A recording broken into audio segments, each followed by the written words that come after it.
and my question has to do with affirmative action, and I mentioned several times earlier.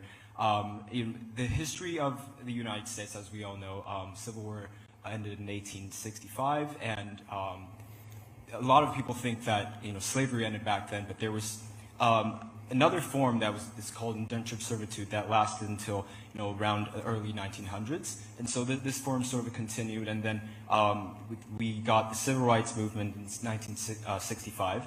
And so my question is, given the history, there are injustices done on people of color, and do you think that they deserve some sort of reconciliation, and if so, if not with affirmative action, what form? And if affirmative action is the answer, which according to your answer earlier, not exactly what you agree with, but for what length, right? How long should it last? And that's my question. No, like no reconciliation, no reparations. We've already overly prioritized in society. I'll prove it to you. There is institutional black privilege in society today, and no one wants to say it out loud.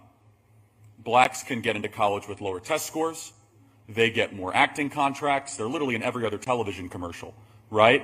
They're allowed to, literally, if a white person says a certain word, you could be completely terminated from public life, right? And so we've spent trillions of dollars post-Great Society, post the Civil Rights Act paired with the Great Society. Did any of that help? No, actually, blacks got poorer on average. And so before the Great Society, 75% of blacks growing up in America had a father and a mother in the home. Now that number is anywhere between 20 to 25%.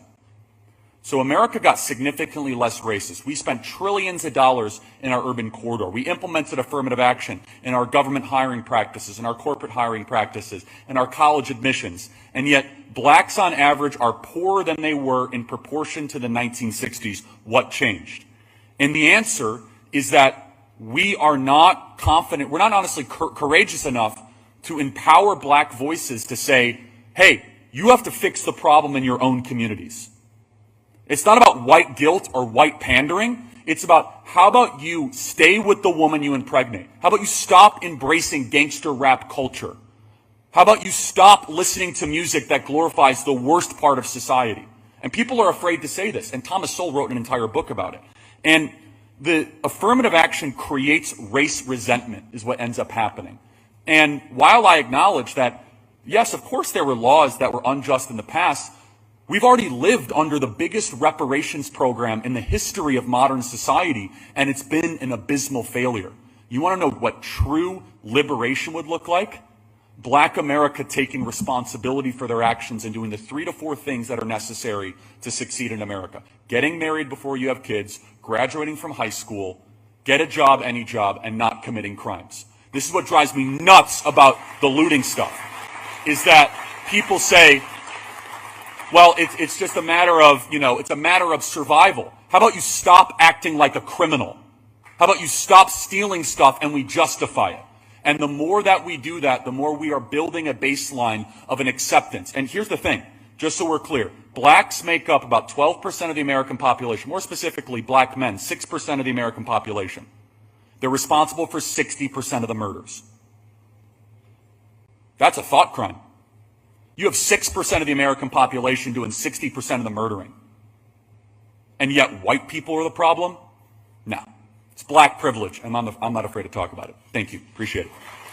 Welcome back to Breakdown Friday. Joseph Ward, Professor Carl Tone Jones, Patrick Irvin. We are here breaking down this clip from Charlie Kirk, basically telling black people that we need to take responsibility for what has happened to us in America, because it's our fault.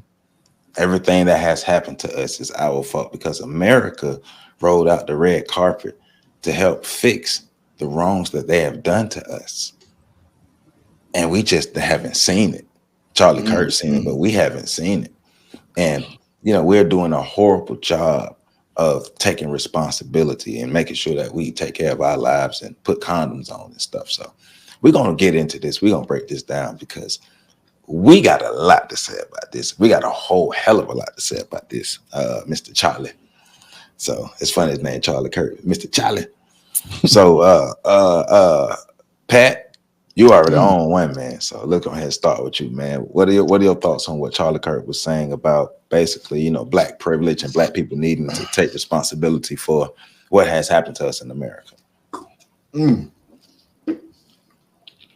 This is one that I wish I would have watched. I wish I would have watched it earlier. I wish I was privileged enough to watch this earlier.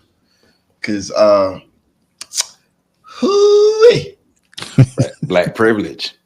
That man said a whole lot. Now let's start with what I agree with. There's actually something he said that I agree with. It's a couple things. Yeah. One of the most prominent ones that he said that I agree with is that black people need to take responsibility for our situation, our current situation. I agree with that. We do. We need to take responsibility for our current situation. Now, I disagree with his reasonings. I think we need to take responsibility for it because the people that created the situation that we're currently in are not going to take responsibility for what they did. So two people can't just sit back and not take responsibility for the negative situation if you want it to get better. Even if the victim has to take ownership of the problem to start changing it, that's what has to happen. In the black community, we're in a fucked up space. And in order for it to change, somebody got to take responsibility. White people ain't going to do it. So by default, it's on us. It's on us. The rest of that bullshit, it was talking at both sides of his neck, man. Look, man, first off, unemployment rates for black is like 6%. Okay? Let's start there. It's 6%. Using the number that he used. I'm sure it's the number that he used because he didn't bother to elaborate on what he meant by unemployment. And when they don't bother to elaborate, they try to give themselves some wiggle room to reframe the conversation and throw out 6%. So it's 6%. So we are getting jobs, sir. Numerically speaking, there are more white people in poverty than black people. Only about 25% of the black community, which is large, but only about 25% of the black community are actually living in poverty, sir. So it ain't that we all broke. High school graduation rates, blacks graduate from high school at 80%. So it's not that we're not graduating high school. Like literally half the things you said do are being done and have been being done, but you're not going to address the issue. And I don't even think he knows what privilege is. Is that fair to say? Yeah, he don't. Because because you see how he went on to try to explain what our privilege was. Hey, right. I don't give that, but yeah, okay. I think they played dumb. But so for the people that ain't as smart as he is, because I do think you have to be a certain kind of smart to make up such a creatively, deceptively stupid argument. Oh, yeah. Privilege is the benefits that you get from society and from other people's in power for being a member of their group. Or being a member of a group that is supported by them. So even when he said we've given he made mention of blacks getting government jobs. I ain't never heard of nobody getting rich from a government job. I mean, have you ever heard of anybody becoming even 100,000 there from a government, like from starting at the bottom of the government and working there? What is he talking about? Yeah, because he did frame that as if black people getting high level government jobs. Right, like black people get jobs in the government, sure, and the people that are the secretaries and department heads and bureau chiefs, those are overwhelmingly white people that overwhelmingly did not work their way up through the government system. They got hired into that position. So, like all of the things, how about you how about you marry the woman you have sex with? Well, we were doing that, and then so it becomes disingenuous for you to say. Because he asked the question, well, why did it change? Well, why did it change? Because you never answered that. Right. No, it didn't change. First, the stupidity of saying it changed because they got better economic options. That's just pure foolishness. Is that what you're saying, sir? I gotta believe that your parents did not allow something as stupid as that to be raised in their house. So I'm not accepting that. But then we go on. So he's talking about what he say. What he says so much dumb shit. Yeah. What changed? He's talking about how about you stop glorifying and celebrating music that, oh, sir, do you know that the vast majority of that negative music is supported by your people, your children? I'm just saying. It ain't been a black artist go platinum purely off a black fan base in the last 50, 60 years, if ever. Okay? Hip hop is thriving because white people are purchasing it. It's not. So even to that, gang violence is less than 1% of the black population. What are we? Yeah. All right, I'm gonna land. Go ahead. Yeah. PC, go ahead and pick that on up, man. Because what you thought about the clip, like the stuff he's saying, because it's when I saw this, I was like, yeah, I did the Birdman hand rub when I saw this. I'm like, yeah, this gonna be good. You know, and now I remember what I was talking about prior to when I said I need to find, I need to look for something, and because Pat just touched on it, the music, the T.I. interview and Double XL in 2017. When T.I. talked about going to the record execs and wanting to put together family-based music because he was no longer living the life of a criminal, a thug. He didn't want to rap about the streets no more. And the execs, I'm trying to find the name of the company because I'm actually looking at the article right now. But the execs for the company, I want to say Atlantic. Yeah, but it might was not on Atlantic. No, he was on Atlantic. Okay, so he said the execs at Atlantic told him that they're not going to support any family-friendly music, that he needs to get out there and rap about hoes, rap about the streets, and rap about guns and drugs. Several rappers have said that. Yeah, I mean, and we know that the whole push for the movement towards gangster rap. Can you send me that? Can you drop that link for that in the group chat? It will do. So one of the things that, see, y'all, we were work in progress, y'all. We working while we working. That's gonna be while we working.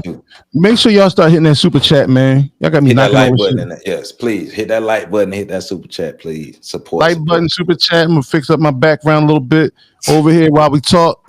The Independence Day project. So I'm not standing for this.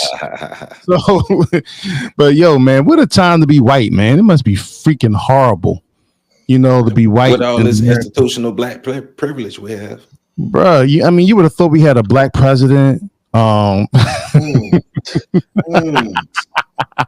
blue Lambo. Right. You would have thought that. You know, the wild part about all this is, you know, where do we start with this? Because this dude gave us, like, I did watch this really right before we got on, so I was already supercharged. I took a nap. I'm ready. Okay, so if black people, literally, this is the black people pull yourselves up by your bootstraps argument. Mm-hmm. So let me go back to the trusty device, you know, and let's talk about when black people did. So when black people decided to institute a township and build it prior to the end of slavery in Portsmouth, Ohio, it was raided by, you know, white lynch mobs, and the black people who actually survived the race mob and the race riot, not race riot, but the race massacre, they had to flee the town. Then we go to Wyncote, what is it? I can't even. Wyandotte, Michigan, right? And they talked about a 70-year-old purge of black people from this particular township on multiple occasions. We're talking about Pullock, Louisiana, 1873. Same thing. Salina, Tennessee, 1878. Same thing. Comanche County, Texas, 1886.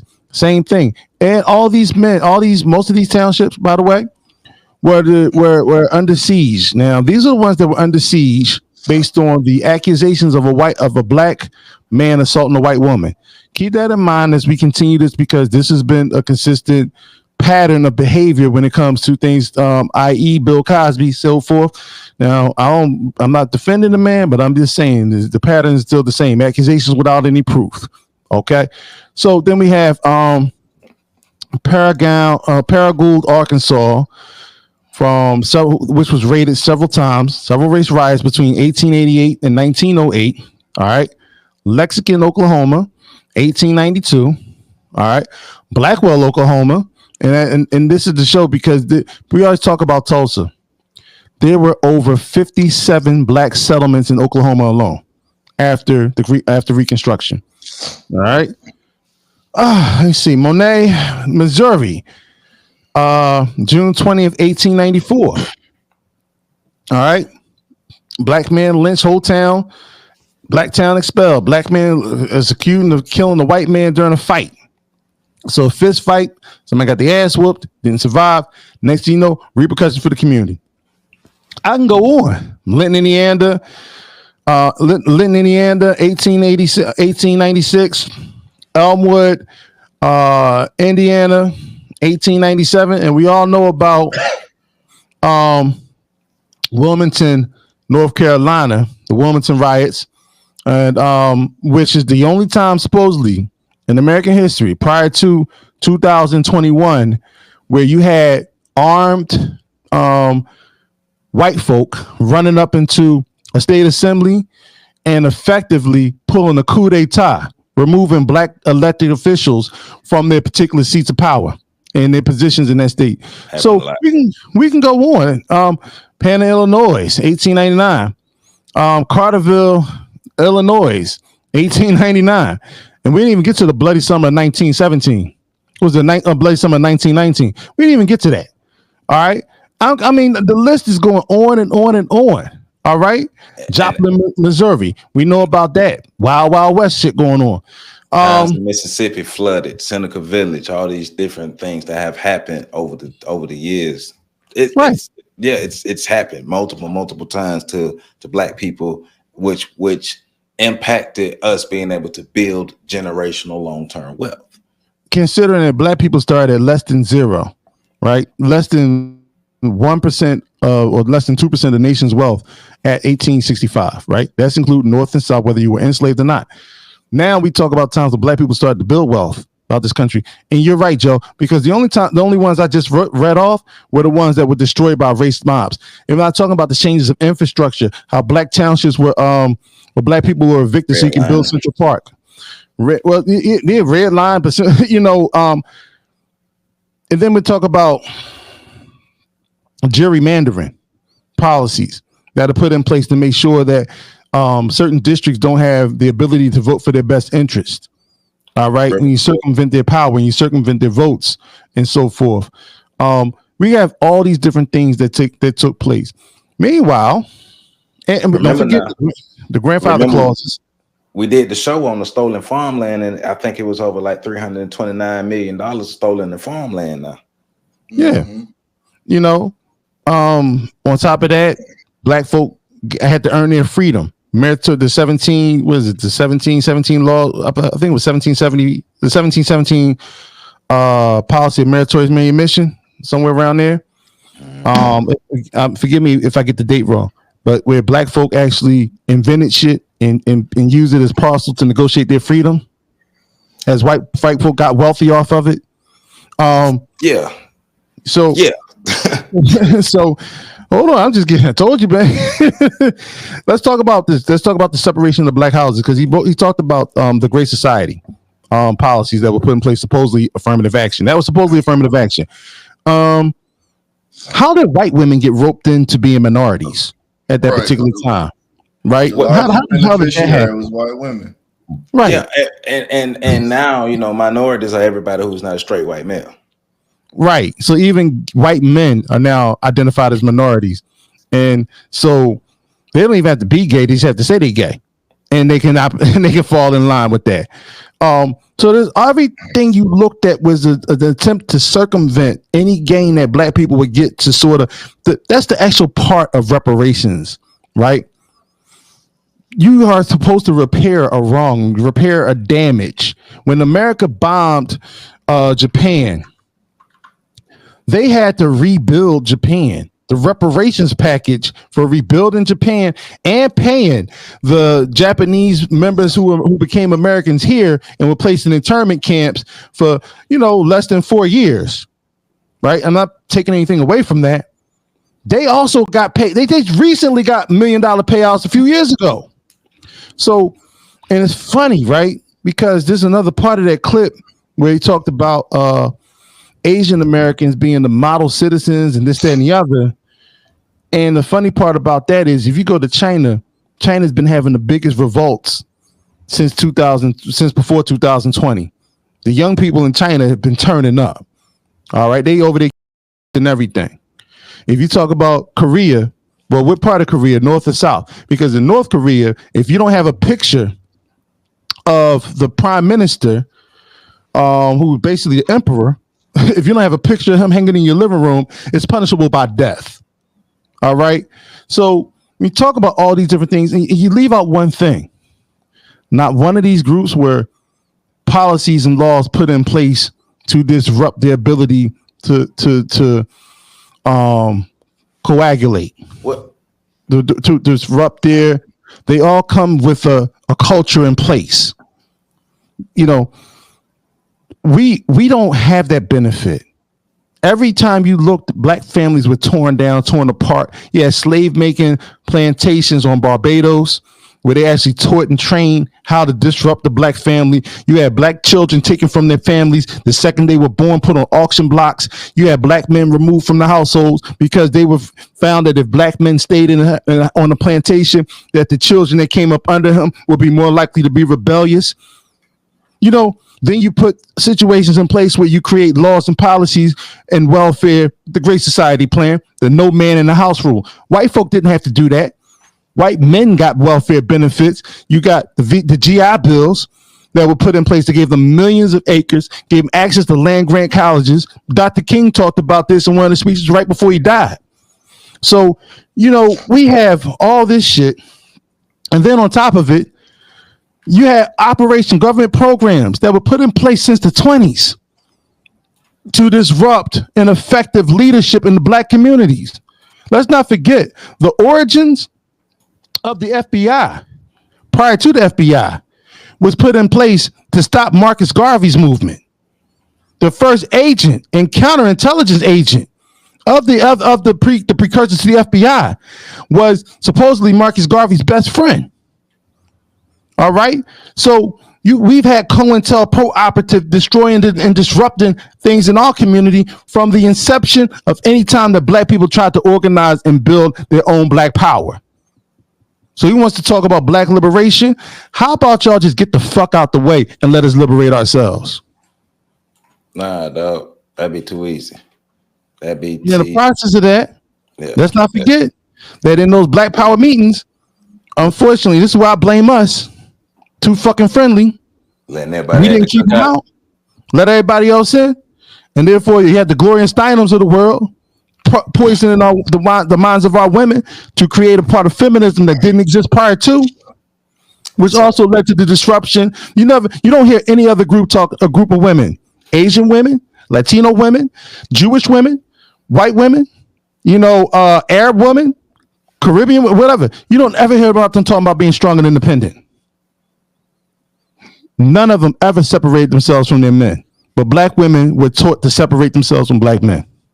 And that's when you start to see the rise of that. And all that had the dirty hands, the dirty fingerprints and paw prints of this bastard that wants to consistently sit there from an ivory tower and talk shit on us. So speaking of like Gloria Steinem and all them people, because bad allies, I want to start there. And then I'm getting to sharecropping. So the gentleman who posed the question, an Asian gentleman who posed the question. All right. If you're watching this and you're not black and you want to be an ally for black people, don't ask dumbass questions in public that you don't know the answer to. Stop advocating for people if you don't have all the information that you need to properly advocate for them, because you set yourself up, but you also created an atmosphere for him to be able to just make up all that stuff that he did, because the person who was posing the question, and he posed the question to challenge him, but you don't really have all the information and even the confidence to stand on what you're saying and to accurately back black people. So if you're gonna speak for us, have your shit together. Now, he's talking about, because one of the biggest things he talked about is our crime rate and what's going on in the black community as far as destructive behaviors. But crime is directly linked to poverty. And as PC just named out a whole bunch of incidents that happened throughout, or terroristic incidents that happened throughout history that impacted black economic growth. But also let's add in sharecropping, how sharecropping negatively impacted black economic growth. So you have these generations of people who are still sharecropping, who it basically put them in debt, perpetual debt. So black people those black people who were sharecroppers in perpetual debt did not have the ability to earn and build for themselves. All right. So when black people did have the chance to earn and build for themselves, like PC said, all of the terror happened. Whenever black people made progress, especially economic progress, terroristic things happened to black people that negatively impacted our economic progress. It sent us in the opposite direction. We were making forward progress, we got sent backwards. And then welfare happened, and then you place black people in projects because black people are poor. So you place them in these projects, these created conditions that are cramped people on top of each other, including more poverty. And then you wonder why crime happens. But show me anywhere in the world where you have rampant poverty that you don't have rampant crime. Show me. Because he's talking like this stuff is like an anomaly or something. This is what happens anywhere in the world when you have rampant poverty. People are trying to survive. But why were the impoverished conditions created? Why were the conditions created for crime to even be at the rate it is? Crime rates ain't what it is in upper to middle class black communities. It's not what it is in the hood, in the ghettos. It's not. So what the fuck is he talking about? Well, and this is where I'm sorry, I ain't interrupt you, Joe. Go ahead. We're having a conversation. Go ahead. But this is where I have the biggest problem with this, because I don't give nobody credit for being ignorant to the things they say. He know what he's doing. Like Pat said, he was trying to craft a new narrative. And what happens is, and this is typically what happened with the United Daughters of the Confederacy, when they changed the narrative of the Southern leadership of the civil rights, the Civil War, and the Confederacy, and the roles those men were and who those men were, because most of them were pieces of shit, but they were deemed honorable and respectable men based on the fact that that's what was written in the books that they wrote for history. So, but you talk about poverty in the black community. The black community was actually, even after all of those Black Wall Streets were burnt down, and those boom towns, and they were moved around and this and that, black people still found a way to succeed. This is what I mean when I tell black people we're at war, because niggas don't believe this shit, and I'm tired of having to, because I'm really trying to dumb it down, because people are in denial and black people are delusional about where we are in the world. But when you have a group of people, when you want to talk about the middle class, without the GI Bills, without the government benefits, black people were a booming middle class when you had these factories and they needed black labor. All right. You talk about, these townships, right? These towns, Detroit, Michigan, Chicago, Philadelphia, New York, Newark, New York, all these, Newark, New Jersey, all these different places all over the country. where you had these housing projects built directly across the street from manufacturing factories, whether it was automobiles, whether it was textiles or whatever. You had those black people were actually going out and creating the middle class. They had a whole goddamn documentary in 1954. Ironically, when Brown versus Board of Education, the Department of Commerce came out with a documentary called "Selling Negro," where they talked about how to start marketing to black people because black people were starting to make money. You know what I'm saying? And segregation was over.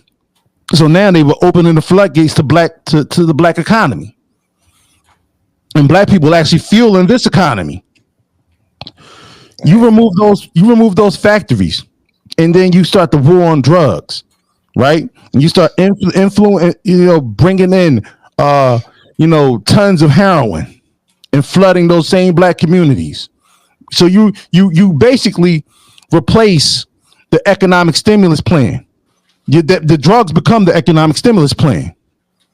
Now, it's a debilitating situation, but even then, black people still found ways to come up.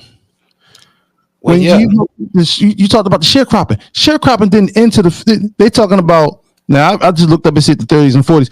I've seen documentaries where the sharecropping didn't enter the 60s in some places. Well, but like you're saying though, but this is where the disingenuous nature of what he's saying comes in, because when he talks about the institutional black privilege, because that's specifically what he said, institutional black privilege, and he's connecting that to the civil rights movement, welfare, and affirmative action. Basically, black people giving preferential treatment. Mm-hmm. Also, he connected it to, well, you can't say, if you say anything wrong about black people, you'll be canceled. If you say anything wrong about anybody, you'll be canceled. But let's add more context to that. If you say anything about a black man, it goes, nobody cares. You got to say about the right black woman. It's counter to that. You say anything about black men, if it's negative, it becomes front page news. I'll give you 2 examples. So we had a football player. There was a football player. I forgot the brother's name, right? But he got into a fight with his girlfriend on the elevator, right? Now, this was captured on video, so it made it worse. Come on, Ray Rice. Ray Rice, right? Now, Ray Rice, even though his wife came forward, and like I said, I'm not condoning what happened, but allegedly she spit in his face and he had a reaction to it, right? So I'm not condoning it. Ray Rice was he was blackballed from the NFL in the prime of his career. Here in Philadelphia, we had a baseball pitcher in 2007 when there was a road trip to Boston. He was in the hotel bar, the hotel restaurant, got into an argument with his wife, dragged her by her hair to the elevator, and was heard pummeling her in the elevator all the way up. This is 2007. This pitcher's name was Brett Myers, right? 2 years later. Now, listen, the National Organization for Women were questioned about this, and they were asked if they were going to file a grievance or protest against the Phillies because he was allowed to pitch the next night. He didn't get kicked out of baseball. He was allowed to pitch the next night, right? In addition to that, this dude was seen as a World Series hero a season later when the Phillies won the World Series. So now, what I agree with everything you're saying, but when I'm saying like, if something happened to black folk, if somebody say something to black folk, because like he framed the black privilege, like if you say something about this group of people, you will be canceled. I agree with what you're saying, but what I'm saying is, you say something about the black man, you ain't gonna be canceled. Well, you say something, you got to say something about a special interest group person of a black person who got some of that stuff. But what the hell is institutional black privilege, and when did we get it? Let's be clear about a few things, because he also talked about urban renewal, which is the very white, polite way of saying gentrification. Right. But name me one white person that has been canceled in any real impactful way from saying nigger. Yeah, that's what I came up with. Mm-hmm. It's one of those narratives that exists because it exists, not because there's any truth to it. Donald Sterling made $2 billion by saying nigga. Mm-hmm. Donald Trump became the president while referring to niggas amongst a whole host of other things. Yeah, the Like, punishment for Donald Sterling was to sell his team. right, like, okay, you deal with some backlash, months go by, we forget, you right back to doing what you're doing, probably largely, in a lot of cases, with a larger audience than you had before you, because black people get mad and white people rally around you. So even that, I'm like, all right, name me one white person that was canceled and destroyed from public life for all eternity. For saying Don Imus didn't even get he had the who? Nah. But that's what I'm talking about. Like, what is this institutional black privilege that he's talking about, and when did it start? Well, there isn't none. And I think to what you were saying before about allies, this is where allyship goes wrong. And this is where I agree with Dr. John Henry Clark. We have no allies because people haven't bothered to do the necessary research. Right. Because they don't need to. They don't care. You think about it. Unless even black people, most people, unless you experience a traumatic event or you were just raised that way, you don't dig into this stuff. You don't care. So even for black people, it oftentimes takes them having a traumatic experience because the vast majority of us were not raised into this stuff.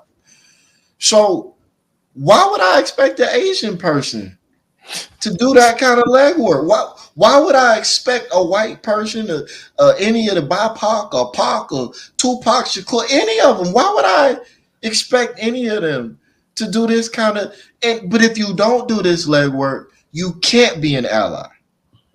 So who are the allies? Right. Now, I one thing I did agree with him about creating race resentment with the affirmative action and all the other different supposed things that and because even affirmative action helped everybody who wasn't like the quote unquote majority. Here's the thing though about, because I agree with creating racial resentment as well. Yeah. But the question then becomes, you can't just throw that out there. Why is that created? Right. What is racial resentment? Right. Why is racial resentment a product of this policy that's supposed to level the playing field? And when you find it, it's because a lot of them don't feel like the playing field needs to be leveled. Right. Okay, well then do we care about if I get in a boxing match with Mike Tyson, right?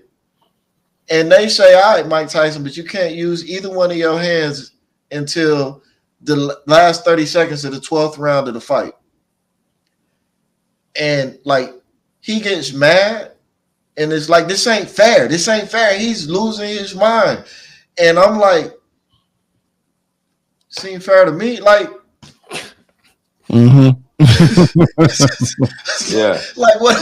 That really happened in Chicago.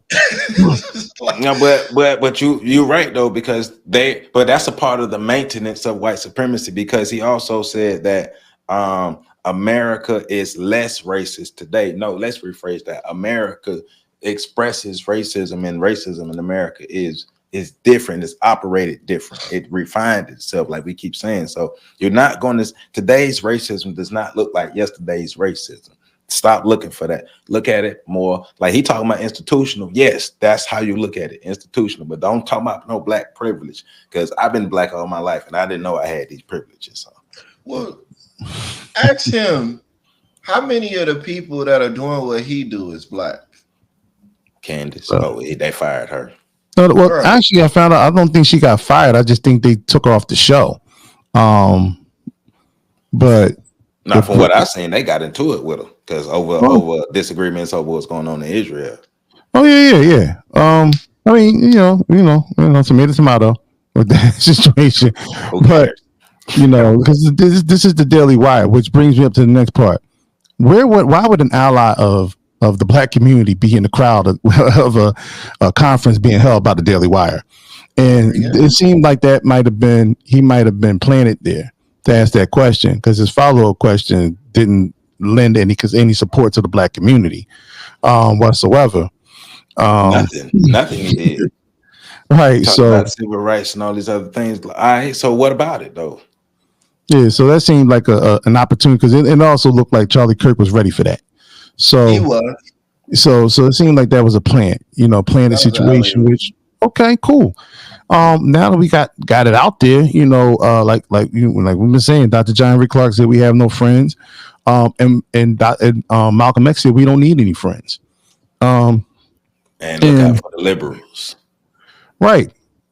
And look out for. Well, it basically said don't be political chumps. That you need to have something. Stop letting everybody at the cookout. Well, fuck that cookout. Yeah. but it's the sentiment that Malcolm is saying. Stop letting everybody into your core things that you're doing for your community. How are we supposed to build ourselves up, but we keep letting everybody in and getting their input on how to build us up? See, but that's the thing about a lot of these Negroes. Unfortunately, they still want white affirmation. Well, yeah, the so-called talented 10th. And they all, because later on in that clip, they started referring to our favorite Negro. What's his name? Thomas Sowell. Thomas Sowell, yeah. Yeah, Aaron. The white people always have an Aaron boy, and I'm gonna call him a boy because that's what he is to them. What I'm saying? Republicans, for them, he is like the only black person who knows anything in America. Yeah, an economist that speaks on social, political, social, economic issues. Like, he don't even speak on the economic issues from what I've taken from him. He's mostly has become a sociologist in terms of studying the conditions of black people, and he's in line with those who said being black is a disease, and is a disease that, especially if you're a black person that yearns to be free. So, Charlie Kirk said, "Stop acting like criminals." Well, listen. You stop building situations where you can guarantee that we're going to become criminals. All right. You put people in conditions and people respond to the conditions. Stop embracing gangster rap. Well, hey, listen, everybody familiar with the 1970 Stanford prison experiment? Was it 70 or 71? It was around that time. Stanford, so Stanford, there was a group that got together and decided they were going to host they were going to make a makeshift prison in the basement of Stanford University. They took college students, all sitting in a room, and had them decide whether or not they were going to be the prisoners or they were going to be the security guards. And the experiment was supposed to go 10 days. They had to stop the shit in 5 days because the conditions of that particular makeshift prison rivaled those of Guantanamo Bay. The ones where although they had the so-called terrorists all taking pictures naked and shit. Yeah, it rivaled that. They had to stop the experiment after 5 days. These are all privileged upper class white folk. Stanford University. You can't get into Stanford University unless you damn near Ivy League. Especially in the 70s. Shows back, you talked about experiments like that with rats and how it turned out with rats and shit. Well, and that's the next thing I was Mouse Utopia. All right, and they did Mouse Utopia, Rat Utopia. They did all those experiments side by side with putting black people in these housing projects, specifically Chicago and New York. I mean, Chicago and St. Louis. The Pruitt I Go housing projects were designed the same way the Mouse Utopia was. That's why the housing projects you see today, they all have a supermarket in the bottom floor, and they all have a laundromat there. It's a one-stop shop, and they have a playground for the kids outside. All that stuff in one building. And what they find is when you provide those type of things within those colonies, and they did it with the rats, the mice, and the black folk, what they found out is it demoralizes them. They lose the esteem, or they lose the incentive to go out and build on their own, and eventually the colonies collapse upon themselves. The fucking rats and mice were gang banging. Hey, and I'm not making it up. They were gang banging, biting off each other's tails. They call a project a project because it's a project. Right. So you create conditions and then complain about the how the project is going to go down when you already see that if you put people in these positions, they call it what do they call it? Shit. I used to teach this in one of my classes. But basically it's a form of compliance where it speaks to peer pressure, but also speaks to our wanting to be affirmed and wanting the approval of the group and the masses and things of that nature. Therefore, you know what I'm saying? Hey, listen. See, look, black people know PC. Let me tell you what happened, right?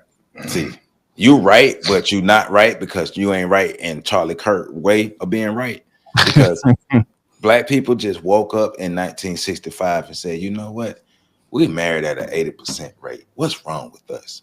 We don't want to do this no more. Let's go down to 25. And there it was. We just woke up and decided to be what we are. So, go ahead, PC. I'm going to say one last thing, and I'm going to shut up for a while. Because at the end of the day, Pat's right. Ain't nobody going to fix this shit but us. Right. But too many of us want somebody else to do the legwork. Too many of us. That's why we have all these get quick, black empowerment scheme. Hey, y'all, we're going to stop shopping for one day. And they're going to feel the might of the black dollar. And it's like, Nick, this shit took decades and centuries to create this institution. This is the most powerful institution this whole world has ever seen. You ain't going to stop this shit in one day. And you ain't going to stop it just so you can get back to the party and them bullshitting. So it's on us. But the question is, are we too demoralized?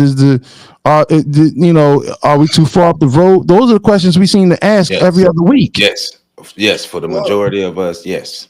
I think the challenge we face is that nobody wants to do the inner work. We're just having this conversation about how people love focusing on systems because then they don't have to confront people.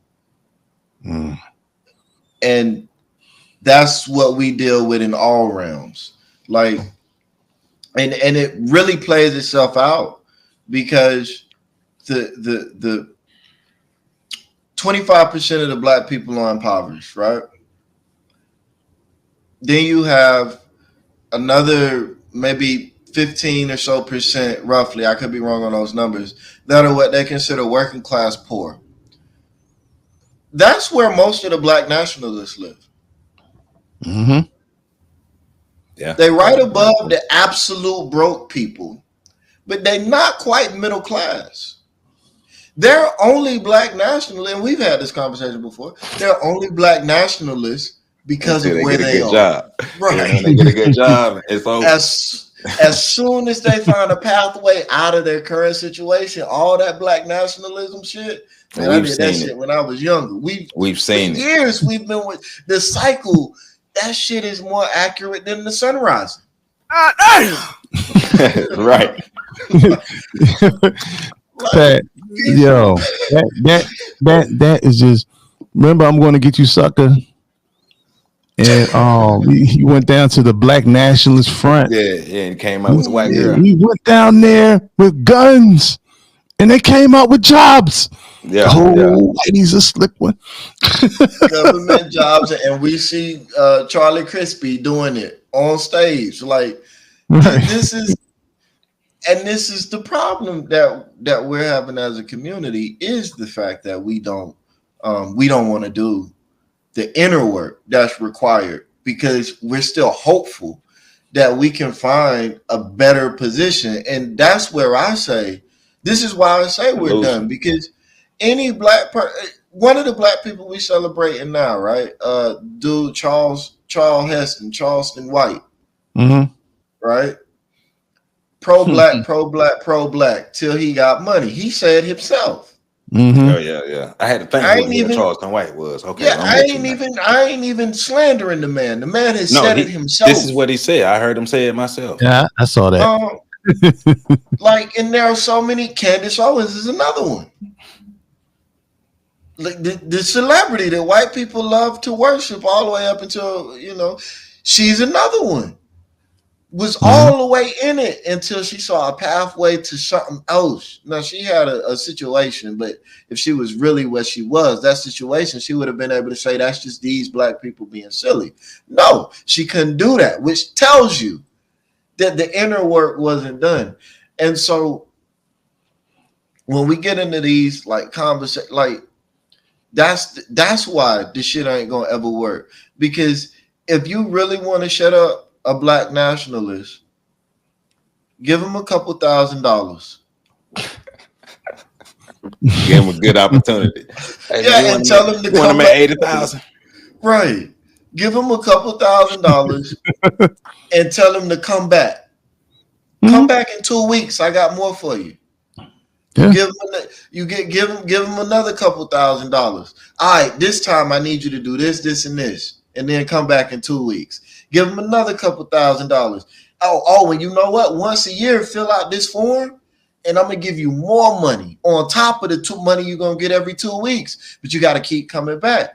You, and the next thing you know, you tell them, hey, you know what? You've been doing this shit for about 40 years. I really fucks with you. So you ain't got to do it no more. I'm gonna give you a couple $100 every 2 weeks now. That's like all the people from the hood. Well, not all of them, but the people from the hood that we heard talking, saying they love Donald Trump because of stimulus checks. Like the government was supposed to do that. Man, that bullshit ass $1,500. That's exactly what I'm saying. Donald Trump gave us money, dog, so we rock with Donald Trump, dog. That's exactly what I'm saying. That bullshit ass $1,500. You can buy black people with $10,000 in the promise of a better tomorrow. Bruh, we talked about that in the Independence Day Project. but that goes to, like, one thing we all agree is, because we talk about it all the time, is it's on us to fix the situation. They came and kicked the door down, knocked all our furniture. It's like when the SWAT team come in and just tear your house up. I mean, when they leave, they're not cleaning that up, right? But Pat brought up something that was real, because I've seen it up here in close person. Y'all know I've left the fucking movement. I still am working on the behalf of black people, but that movement is bullshit. Because the majority of the people in that movement are mad that they're disenfranchised. They're not mad about, and it's not a movement. So, and that's what the big thing is. If you give them a little bit, and I've seen it. I've seen these Negroes working with hand in hand with white folk, smiling and cheesing, but you can't say, never mind. The thing is, though, there's no integrity there, because the people is nobody that's willing to risk it all for a righteous cause. People are our people are, like Pat said, formulated, the disenfranchised, the working poor, and they actually, I've never seen so many people who've adopted a socialist mindset, like go on the capitalist causes. You know what I'm saying? Become capitalists themselves. I ain't gonna work for the white man. We're gonna be for the people, but I need y'all to send me money. I need y'all to send me some bread. Y'all ain't really supporting the black cause if y'all don't give me no money. But down with capitalism, though. Down with capitalism unless I'm capitalizing. But I personally want to earn as much as I want to, but down with capitalism. And most of it is, and what you're finding out now, more people are talking about it because more people are becoming disenfranchised. Like that whole middle class is losing dramatically. It's got 2030 right around the corner. Then 2035, then 2050. It ain't even gonna take that long, Joe. That's why I say 2030. No, 2025. By 2025, how many people right now are begging for places to stay because they can't afford the rent? It's like 6 corporations that have bought up like 40% of all the housing, all the property, like all the houses that were on the market. They bought those, and they're charged an exorbitant amount of rent, so that people, can't afford those places, and so they created another situation of shrinkage gentrification, where they don't even have to come in and reform and reshape the neighborhood. All they have to do is reduce the livable spaces, and then you create more projects. You create more poor neighborhoods. Oh, by the way, they're knocking down all the housing projects. So now you're just putting people on top of people, and there's more people on the streets now in America than since the Great Depression. You know what I'm saying? So this is a The new name for knocking down the projects, the new name for the rebuilding structures are called purpose-built communities. Yeah. Whatever the bullshit is this week. You know, the craziest part about all this is that black people are going to wait until it's too late to try to build. And we might already be there. Oh, yeah, I was gonna say we've already done that. It's already too late. It started too late I would say it's too late to expect the masses of us to build, but I don't think it's too late for us to build something for ourselves. Those of us who help. And who are you going to talk to? Because the only wealth class in the black community that's ever had any sustainability are the athletes and entertainers, and they blow their money as soon as they get it. You know, the agents make sure of it, and then they're not. Go ahead. I'm sorry. Go ahead. And then they're not incentivized to help us anyway. I mean, I helped a young brother get to the NFL, and he said, you know, his cousin said, well, I need, you know, some bread to help open the restaurants because of an amazing cook. And he said, I got to talk to my agent about it, see if it's a good investment. You know what I'm saying? So our situation is dire because it comes down to what we talked about last week. Most people are tired of this black shit. They don't want to be black. Even the nationalists don't really want to be black. They don't have a choice. It's tiring because it's like, you know, once again, you see the bull that's going on, and you know the why behind the bull, but I can't make you stop being ignorant. That's a demoralized way. But in a community that brags about, you know, or sort of you know, falls back on being culture of warriors, which if you learn African history, you know that's not true. But being a culture of warriors and so forth, like all of us were warriors. But so okay, let's say we were. Well, you're scared of the ones that are actually fighting, so they're fighting each other because there's no leadership there, and you're scared to go talk to them and organize them, not because you're scared of these young brothers. I want to make this plain. You scared of the same white motherfuckers that you're trying to impress to see you down there organized, because you know the second you organize these young brothers, a bullseye will be put on your back. And because they know we don't operate from a place of courage, we operate from a place of fear. And because of that, they know we're only going to go but so far. These Negroes are all talking shit only because social media exists. Prior to social media existing, you had to actually go out in public. I guarantee you there weren't millions of followers in any of these rallies. Even the ones that our ancestor Malcolm X had, they were just good trick photography to make you think there was more people out there on the corners in Harlem than there actually was. These Negroes ain't got the heart to face their adversary because they know the adversary will take their life. And they have not chosen or determined or been put in a position in which they have to choose their life or liberty. As Patrick Henry once said. See, be like the white guy. I think it's fucking funny to me that we celebrate being a culture of warriors without realizing that a bunch of warriors with no command structure, no tactical skills, no resources, why are you celebrating being able to fight with no direction or directive? It sounds good, Pat. And in that, I'm like, no, you're right. You're right. You're right when you say that we're a culture of warriors. We are a culture of dumb niggas that need somebody to help organize us and tell us who's the enemy, because we're incapable of doing that ourselves. And the people that are capable of doing that, we shun them because they're not the warriors we think they should be.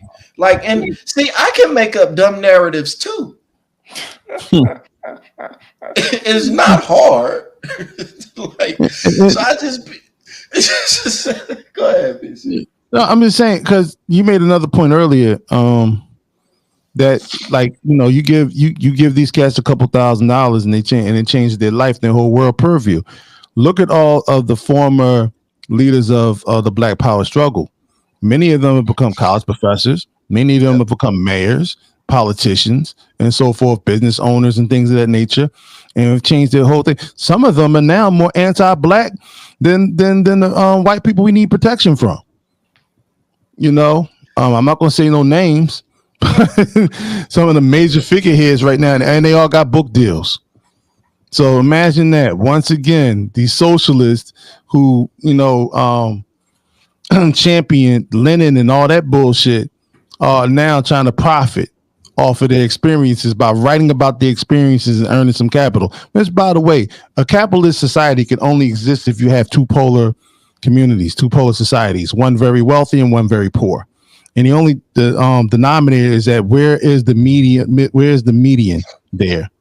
Because the middle of that is what actually is supposed to control society. Why you see all these white folk acting out right now is because they feel like their white privilege is no longer being protected by the interests that's supposed to be protecting their white privilege. So now they can't aim at them, so they aim at us.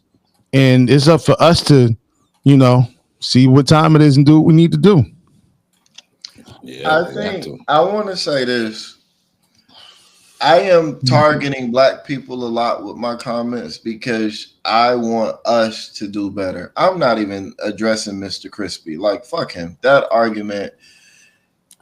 But I am addressing the fact that there are a lot of black people that will hear that argument and be frustrated and upset by it, or be triggered by it, or believe it. All of those responses are wrong.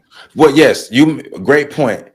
Great point, because there are going to be people who watch this, and of course, by now you've already been triggered. But there are going to be people who watch this, and they're going to have an emotional response to it instead of just listening to what he's saying, because you can debunk everything he's saying with real information. Right, man. There's Negroes that's going to be in the comment section talking about you're not black. That's the color of a crayon. You know, dumb shit like that. Right. It's gonna be, you know, y'all, you don't treat you like a nation because you don't identify by the core principles, you know, primal naval law and just all this other bullshit. That there's a bunch of semantics that runs away from the real issues. That like it needs to be us. Well, look, it needs to be us, but it's like, yep. I'm sorry. Go ahead. No, go ahead. No, I'm done. I'm going to say this to all of you Crayola people. You're not black. You're not the color of a crayon. Even though the color you claim, brown or whatever skin color you got, there's a crayon for that color. Okay, but whatever. I'm okay with being black. Let me be great. Yep. You know what I'm saying? Like, why is that an argument to you people? Yes, I said it. Why are y'all so triggered by black people saying they black? Do y'all really think if we decided we were something else, it would matter? They do. That's why it didn't matter in 1474 when they got the Moors out of Spain. Right. And this is why I said those people are also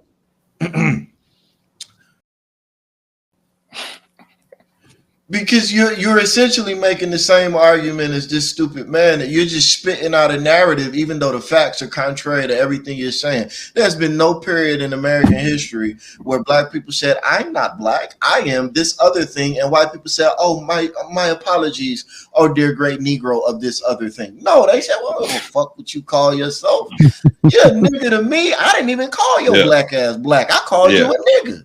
Right. Like, so right. What are we doing? And this is where I'm like, all right, we need to, and I don't have a problem with somebody coming at me with the same energy. If you think I made a stupid argument, tell me that it's stupid, but also be able to back up that point. I think a lot of these arguments that we're arguing over are stupid, and the Crayola one is at the forefront of it. They're time wasters. You know, because as long as we can procrastinate on that, we don't have to deal with our enemy. Nah, dog. That's the bottom line. You got to call yourself the right name for your right nationality for the right space, because that way that gives you power, and then you can go out into the universe and then topple white supremacy. So we got to call ourselves the right thing because of treaties they signed, right? Oh, right. Man, you see all the power that the that the sovereign citizens got, man. You see all the power they got. All that power, yeah. You know what? And ain't Wesley Snipes a spokesperson? Well, you see what happened to him, but that goes into us having to. That's the two things we agreed with Charlie Kirk, that race resentment happens through affirmative action, but he didn't go into context, and also we got to get our stuff together. But no context to that. Remember, they came in our house, messed up all our shit, and then left out, and then didn't even plan on cleaning it up, and so they didn't even say nothing about cleaning it up. And we're over here like, y'all got to clean this up, man. Y'all got to clean. We're literally trying to plead to them to clean up the mess in our house, and we're refusing to clean up our own mess. It's just a couple of us who always been there just trying to clean up, but for the most part, everybody trying to clamor for white people to clean up the mess that happened in our house. They have all the power, they have all the leverage, they have all the things that we want. They have it. Why do they have to give a damn, and why do they have to do something different? And they don't owe us anything. If you win, you don't owe nobody nothing. Like PC say, war is still war. And war is what got us in the position that we're in. We lost the wars. So they don't owe us nothing because they won. Mm-hmm. Get your mind right. So anything we want, we got to take, and we got to create for ourselves. Why don't we stop crying and start producing? Man. Or use that same energy to actually come together. But that's too much. Joe, they walking up to the white man talking about, what more do you want from me? Hey, and we're gonna end it on that, man. FatLifeStation.com. FatLifeStation.com is in the description. Make sure you check it out. Pat, you drank the hell out of that water this show. Yeah. Yeah. Like, comment, subscribe, share. Look, I know I haven't been responding to a lot of comments, but I'm still seeing the comments. It's just a lot of comments, and it's a lot of stuff going on, but I'm still seeing stuff. So don't stop commenting, still comment, because I'm still seeing it. Even if I'm not replying it, I'm still seeing it. And I want y'all feedback. And let's keep doing. I'm matching super chats. Yes. I'm matching super chats this week. Yes. So we put some money where your mouth is. Yes. I'm matching super chats up to the first $5. I ain't saying I was matching all of them, goddamn it, but I'm gonna match some of them. Hey, let's do this, man. Let's get this up. Let's run these numbers up. Let's get this message out further. And because remember, all three of us are active in our communities, and we not only do this just to do this, we do this to make sure that we can have resources to be active in our community. So when you contributing to On the Shoulders of Giants, you contributing to uplifting communities in Tallahassee, Florida, Charlotte, North Carolina, and Philadelphia, Pennsylvania. That's how we do it, man. We love y'all. Y'all catch the next video coming up. And your mama bear.